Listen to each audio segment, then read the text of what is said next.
आज हम caste system के बारे में पढ़ेंगे। जीएस घुरिये के बारे में मैं आपको बता रही थी। जीएस घुरिये ने भारतीय समाजशास्त्र में क्या योगदान दिया है, इनके अध्ययन पद्धति के बारे में मैंने आपको बताया, और इन्होंने जो भी अपनी बुक्स वगैरह लिखी उनके बारे में भी बताया है। और इनका कास्ट सिस्टम, जो इनकी प्रसिद्ध पुस्तक है caste and races in India, caste class and occupation, इसमें इन्होंने जाति व्यवस्था के बारे में संपूर्ण अध्ययन किया है। जाति व्यवस्था के इनके परिप्रेक्ष्य के अध्ययन से पहले मैं आपको जाति व्यवस्था के बारे में कुछ बता देना चाहती हूँ। जाति व्यवस्था क्या होती है? समाज में स्तरीकरण के कई आधार हैं। प्राणी शास्त्रीय आधार, सामाजिक सांस्कृतिक आधार। प्राणी शास्त्रीय आधारों में लिंग, आयु इत्यादि आते हैं, और सामाजिक सांस्कृतिक आधार के अंतर्गत जो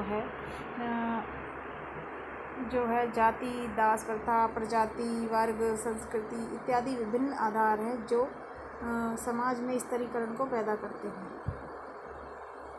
इसी प्रकार आगे बढ़ते हुए टी.बी. वाटोमोर एक समाजशास्त्री हैं। इन्होंने अपनी पुस्तक के अंतर्गत सामाजिक स्तरीकरण के 4 सोपान बताए थे। 4 सोपान कौन कौन से थे? दास प्रथा, जागीर प्रथा, जाति प्रथा और सामाजिक वर्ग व्यवस्था। दास प्रथा क्या था? इसके नाम से ही स्पष्ट है। दास प्रथा में दास और स्वामी नाम की एक व्यवस्था थी, जिसमें दास जो है स्वामी की संपत्ति माने जाते थे। उन्हें खरीदने और बेचने का अधिकार भी स्वामी को था। दास एक वस्तु के रूप में प्रयुक्त होती थी। स्वामी को उनके खरीदने और बेचने का भी अधिकार था। दासों का कोई भी किसी भी प्रकार की स्वतंत्रता नहीं थी। जागीर प्रथा जो है वो कृषक समुदाय से संबंधित है, और जागीर प्रथा को एस्टेट पद्धति भी कहा जाता है। और एस्टेट प्रथा जो है, ये वाली जागीर प्रथा यूरोपीय समाज से उत्पन्न हुई थी, जिसके अंतर्गत जागीरदार और मजदूर या भूमिहीन किसान 2 वर्गों में समाज बटा हुआ था। तीसरा है जाति व्यवस्था। जाति व्यवस्था भारतीय समाज व संस्कृति की एक अनूठी पहचान है। जाति व्यवस्था पहले वर्ण व्यवस्था के रूप में मानी जाती थी या पहचान थी इसकी। वर्ण व्यवस्था में क्या था कि संपूर्ण भारतीय समाज जो है 4 वर्णों में बटा हुआ था। ये वैदिक काल की बात है। 4 वर्ण कौन कौन से थे? ब्राह्मण, क्षत्रिय, वैश्य और शूद्र, जिसके बारे में आपको आगे बताऊंगी। और सामाजिक वर्ग व्यवस्था। वर्ग व्यवस्था जो है, जो निर्योग्यताएं और प्रतिबंध जाति व्यवस्था में लागू होते हैं, वर्ग व्यवस्था इसके ठीक विपरीत होती है। आज की आधुनिक पश्चिमी समाज व संस्कृति की देन वर्ग व्यवस्था पर आधारित है। वर्ग में किसी भी प्रकार का कोई प्रतिबंध नहीं होता, स्वतंत्रता अपेक्षाकृत ज़्यादा होती है, और वैवाहिक प्रतिबंध भी नहीं पाया जाता है। जाति प्रथा क्या है? जाति प्रथा भारतीय समाज में स्तरीकरण का मूल आधार है। जाति शब्द की उत्पत्ति जो है कास्ट, अंग्रेजी भाषा के कास्ट से हुई है, और ये कास्ट शब्द जो है पुर्तगाली भाषा के कास्टा से आया है। ऐसा ग्रेसिया डे ओरेटा एक विद्वान है, इन्होंने 1665 में इस शब्द की व्युत्पत्ति बताई थी। ये सब चीज़ें आपको ध्यान रखने के लिए हैं और याद करने के लिए हैं, और आगे के एग्ज़ाम्स के अंदर ये पूछी जाती है। विभिन्न विद्वानों ने अपने अध्ययन के आधार पर इनकी भिन्न परिभाषाएं दी हैं। यहाँ संक्षिप्त में और सिंपल और सहज परिभाषाओं के बारे में मैं आपको बताती हूँ, जो अक्सर कॉम्पिटिटिव एग्ज़ाम में पूछी जाती हैं। मजूमदार और मदान, ये एक मानवशास्त्री थी। इन्होंने जो परिभाषा दी थी जाति व्यवस्था की, जाति एक बंद वर्ग है। इनकी परिभाषा दिखने में बहुत छोटी है, लेकिन इसका भावार्थ बहुत बड़ा है।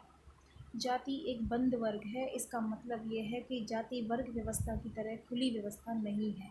एक बंद व्यवस्था इसलिए कहा इन्होंने क्योंकि जाति व्यवस्था के अंतर्गत विभिन्न धार्मिक, सामाजिक, राजनीतिक, सांस्कृतिक निर्योग्यताएं और प्रतिबंध हैं, जिनके आधार पर एक व्यक्ति जो है अपनी ही जाति से आजीवन बंधा रहता है, जन्म से लेकर मृत्यु तक। इसलिए जाति को इन्होंने एक बंद वर्ग कहा। दूसरी परिभाषा चार्ल्स कोले ने दी है। इनके अनुसार जब एक वर्ग पूर्णतः आनुवंशिकता पर आधारित हो तो वह जाति कहलाता है। यानी कोई भी मानव समुदाय, मानव समूह जो आनुवंशिकता पर आधारित है, यानी जिसने जिस समाज में, जिस जाति में जन्म लिया है, आजीवन उसी का सदस्य रहेगा, चाहे वो किसी भी प्रकार का कार्य करे, उसकी जाति नहीं बदलती। इसी प्रकार इरावती कर्वे जो हैं भारतीय समाजशास्त्री हैं, इन्होंने भी कहा है जब एक जाति वस्तुतः नातेदारी समूह है। नातेदारी समूह यानी उस जाति के अंतर्गत हमारे गोत्र, नातेदार, रिश्तेदार, पारिवारिक व्यक्ति, इन सभी का संगठित रूप जो होता है वही जाति होता है। इनके बाहर, क्योंकि इन्होंने नातेदारी व्यवस्था का अध्ययन किया था, भारतीय समाज को नातेदारी के आधार पर समझने का प्रयास किया था, इसलिए इन्होंने जाति की परिभाषा भी नातेदारी को आधार बनाकर दी है। जाति व्यवस्था के संबंध में घुरिये के विचार जो हैं वो आगे प्रस्तुत किए जा रहे हैं। घुरिये ने अपनी पुस्तक caste and class in India में जाति व्यवस्था का विस्तृत वर्णन किया है। उनके अनुसार ब्राह्मण व उनके कर्मकांडवाद ने जाति व्यवस्था को जन्म दिया है। अब ब्राह्मण कब आए थे? घुरिये ने कहा है कि मध्य एशिया की आर्य संस्कृति की देन ही भारत में जाति व्यवस्था है। मध्य एशिया से आर्य आए थे, उन्होंने भारत देश पर आक्रमण किया, तब देवभूमि कहलाता था भारत उस समय, और आक्रमण करने के बाद में वो गंगा के मैदान में आकर बस गए, और गंगा के मैदान में बसने के लिए आर्यों ने अपनी संस्कृति को श्रेष्ठ माना, और जो यहाँ के मूल निवासी कहे जाते हैं हमारे प्राचीन ग्रंथों में द्रविड़ संस्कृति, उनको अपने से हीन माना। अपनी प्रजातीय श्रेष्ठता को बनाए रखने के लिए इन्होंने ब्राह्मणवाद को जन्म दिया, और धीरे धीरे यही ब्राह्मणवाद आगे जाके जाति व्यवस्था में बदलता चला गया, और विभिन्न प्रकार के वैवाहिक प्रतिबंध, सामाजिक प्रतिबंध, खान पान संबंधी विभिन्न प्रतिबंध धीरे धीरे बढ़ते चले गए, और ये जाति व्यवस्था एक कठोर रूप में हमारे सामने आई। वैदिक काल में भारतीय समाज जो है वर्ण व्यवस्था में पर आधारित था, और वर्ण व्यवस्था के अंतर्गत इस प्रकार के कोई प्रतिबंध नहीं थे। 4 वर्ण थे। इसमें बताया भी गया है, ऋग्वेद के 10वें मंडल के पुरुष सूक्त में इसका वर्ण व्यवस्था की उत्पत्ति या चारों वर्णों की उत्पत्ति का उल्लेख मिलता है। इस संदर्भ में प्रत्येक विद्वान के अलग अलग मत हैं कि वर्ण व्यवस्था का जन्म कैसे हुआ, लेकिन वर्ण व्यवस्था की जो सामान्य विशेषताएं हैं वो जाति व्यवस्था से थोड़ी अलग हैं और सहज है। वर्ण व्यवस्था में किसी भी व्यक्ति को अनुलोम और प्रतिलोम विवाह दोनों होते थे। अनुलोम विवाह जो था वो तो सहज जो आज के समाज में भी होता है, अपने से निम्न जाति या समूह संगठन की स्त्री और अपने से उच्च जाति समूह संगठन का पुरुष का विवाह अनुलोम विवाह कहलाता है। इसके विपरीत प्रतिलोम विवाह होता है। सामाजिक सांस्कृतिक व्यवसायों पर प्रतिबंध थे। कोई भी व्यक्ति किसी भी प्रकार के व्यवसाय को कर सकता था। वर्ण व्यवस्था के अंतर्गत व्यावसायिक प्रतिबंध नहीं पाए जाते थे। खान पान संबंधी प्रतिबंध भी नहीं पाए जाते थे। स्त्रियों को अपेक्षाकृत अधिक स्वतंत्रता थी। स्त्रियों को संपत्ति पर अधिकार भी थे, और कुल मिला के वैदिक काल जो था समृद्ध काल था। लेकिन धीरे धीरे जब ये विदेशी आक्रांता और आक्रमण बढ़ते चले गए, और जब लगा धीरे धीरे विभिन्न संस्कृतियां आपस में घुल मिलने लगी, तो इनके जो रीति रिवाज और परंपराएं भी थी वो भी थोड़े आपस में संपर्क से मिलने जुलने लगे, और एक नई व्यवस्था निकलकर सामने आई जाति व्यवस्था की। और ये जाति व्यवस्था धीरे धीरे कठोर होती चली गई। इस जाति व्यवस्था में प्रत्येक जाति ने अपनी जातीय शुद्धता को बनाए रखने के लिए और अपनी जाति को श्रेष्ठ मानते हुए अपनी रीति रिवाज, प्रथा, परंपराओं को जन्म दिया, और परंपराओं को आगे पालन करते चले आए, जो वर्तमान में भी चल रहा है काफ़ी हद तक। लेकिन अब बदलाव की स्थिति है, लोग बदल रहे हैं, सामाजिक तौर पर बदलाव आ गया है, लेकिन अभी मानसिकता वहीं की वहीं बनी हुई है। इसी प्रकार घुरिये ने भी कहा कि यह व्यवस्था पूर्णतः बंद नहीं थी। जाति व्यवस्था जैसी निर्योग्यताएं, प्रतिबंध भी इसमें नहीं थे। आर्य और अनार्यों के पारस्परिक संपर्क से जाति व्यवस्था का जन्म हुआ। आर्यों के आक्रमण के बाद वे गंगा के मैदान में बस गए, और संस्कृत के प्राचीनतम साहित्य में जो द्रविड़ संस्कृति है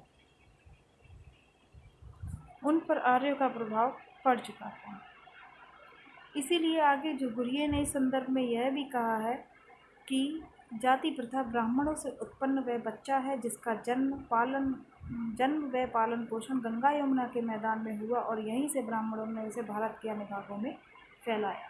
तो ये जो इनकी जो लाइन है, ये इनकी जो कोटेशन है, वो ये सीधे तरीके से यह भाव प्रस्तुत करती है कि इन्होंने कहा कि जाति व्यवस्था पूर्णतः आर्यों की देन है। आर्यों ने अपनी जाति शुद्धता को बनाए रखने के लिए इस कठोर जाति व्यवस्था को जन्म दिया और पनपाया, और आज जो है वो बच्चा युवा अवस्था में ही है।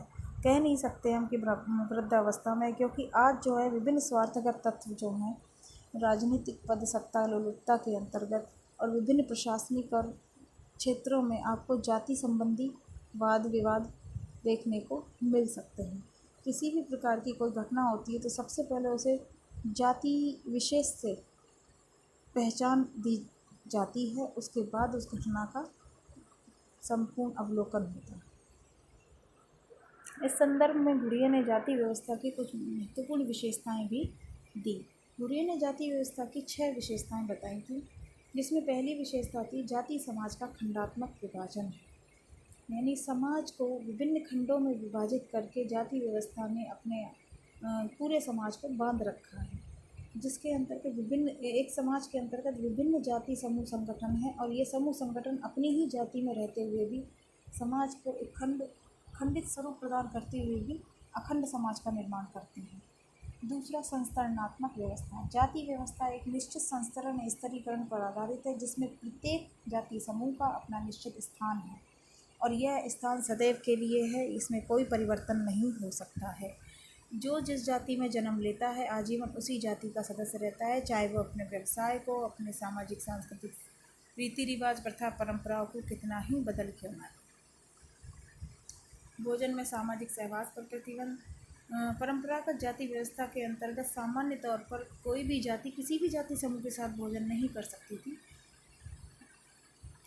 कच्चे पक्के खाने संबंधी प्रतिबंध था, हुक्का पानी संबंधी प्रतिबंध था। इसके अंतर्गत कोई अगर व्यक्ति जाति के विरुद्ध कोई कार्य करता था तो उसका हुक्का पानी बंद कर दिया जाता था, समुदाय से समूह से उसे निष्कासित कर दिया जाता था। और कच्चे खाने सबके घर नहीं खाया जाता, केवल अपने से ऊंची जाति और अपने समान जाति के घर ही कच्चा खाना खाया जाता था। पक्के खाने का जो रिवाज था, वो पक्का खाना अपने से निम्न जाति, अपने से ऊंची जाति, अपने समान जाति किसी भी समूह के संगठन के साथ खा सकते थे।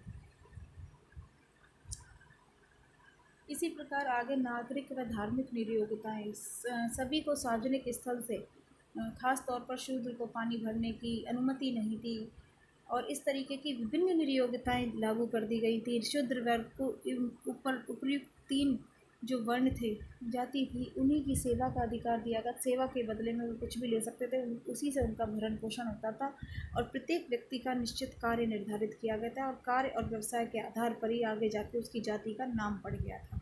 और यह कार्य जो था वो आनुवंशिक था, यानी पिता का पुत्र और पुत्र का पुत्र, इस तरीके से लंबी पीढ़ियों तक एक व्यवसाय चलता चला आ रहा था। इस प्रकार की नागरिक व धार्मिक नियोक्ताएं भी थी। व्यवसाय के अप्रतिबंधित चुनाव का अभाव। कहने का मतलब यह है कि किसी भी व्यक्ति को अपनी स्वेच्छा से जाति व्यवस्था के अंतर्गत तो व्यवसाय के चुनाव की स्थिति नहीं थी, यानी जो व्यवसाय जिस जाति में व्यक्ति ने जन्म लिया है उसे आजीवन उसी व्यवसाय को करना पड़ेगा, इसमें वो बदलाव नहीं कर सकता था। वो बदलाव कर भी लेता, लेकिन उसकी जाति नहीं बदलती। शूद्र वर्ण जो था, शूद्र वर्ण को अपने व्यवसाय को बदलने का कोई अधिकार नहीं था। नाई का काम करता था, धोबी का काम, कहार का काम, और तेली और विभिन्न प्रकार की जो जातियां थीं वो अपने परंपरागत व्यवसाय को ही करती थी। उन्हें परिवर्तित करने का उन्हें अधिकार नहीं था। वर्तमान व्यवस्था के अंतर्गत तो व्यवसाय प्रतिबंधों की पूर्ण स्वतंत्रता है। कोई भी व्यक्ति कोई भी व्यवसाय कर सकता है, किसी भी जाति का हो, क्योंकि परंपरागत जो कार्य हैं वर्तमान समय में अब बदलते जा रहे हैं। ना तो शासन है, ना ब्राह्मणवादी गुरुकुल पद्धति है, और वर्तमान समय के अंतर्गत सब कुछ अलग है। विवाह संबंधी परंपरागत जाति व्यवस्था में विवाह संबंधी प्रतिबंध थे, यानी विवाह सीमित सीमा क्षेत्र के अंतर्गत होता था, यानी एक गांव की बेटी दूसरे गांव, पूरब की बेटी पश्चिम का बेटा, इस तरीके से विभिन्न ग्रामवासियों के अपने खुद के रीति रिवाज और परंपराएं थी।